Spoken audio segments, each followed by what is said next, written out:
Good evening and welcome to the 4:20 p.m. GWA News. I'm your anchor, Arthur. Any more donuts? And I'm Colin the Marines. Our top story today. Mrs. Cote announced the schedule for Friday. Colin, if you may. Of course. 5 minutes for each class. We're going to have a 40-minute break, 7.5-minute lunch, and then for the rest of the day, we'll be in the Nicholson Center. Miss Cote is going to tell us about sand. Thank you, Colin. Now, to the weather with Colin. Thanks, Arthur. As you can see, it's very sunny outside. So sunny, in fact, I need some glasses. This beautiful weather should continue all week, except for Thursday. There's going to be a huge blizzard. Get ready for that.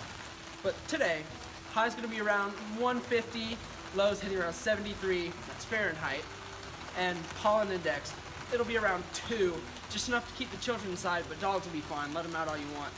Back to the station. This has been Colin the Marines.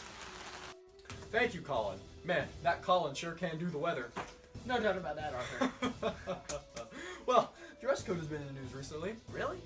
Never heard of dress code being an issue at George Walton. I know. Shocking, right?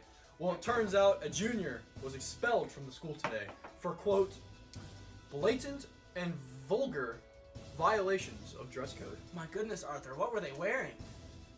Well, Colin, the criminal was caught wearing a quarter-zip pullover with an outdated George Walton logo. Ugh! Yes, I'm afraid it's true, Colin. Never in my 57 years of broadcasting for GWA have I seen such horror.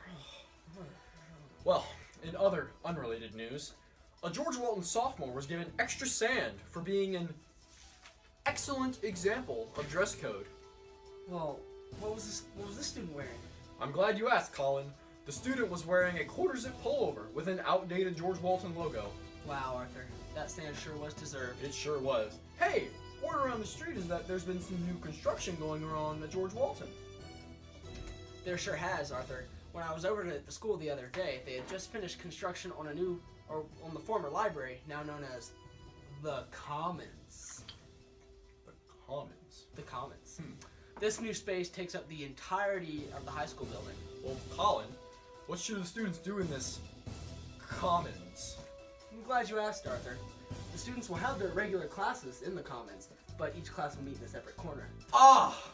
Truly a valuable use of space. Yes, indeed. Now on to sports with Arthur.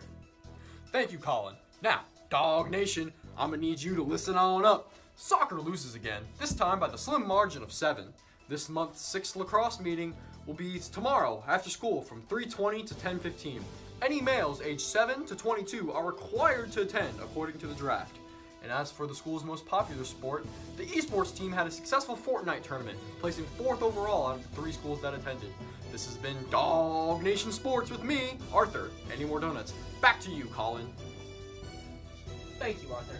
In recent news, the morning announcements announced a record amount of viewers last Tuesday with, count them, 4 viewers who watched at least 10 seconds.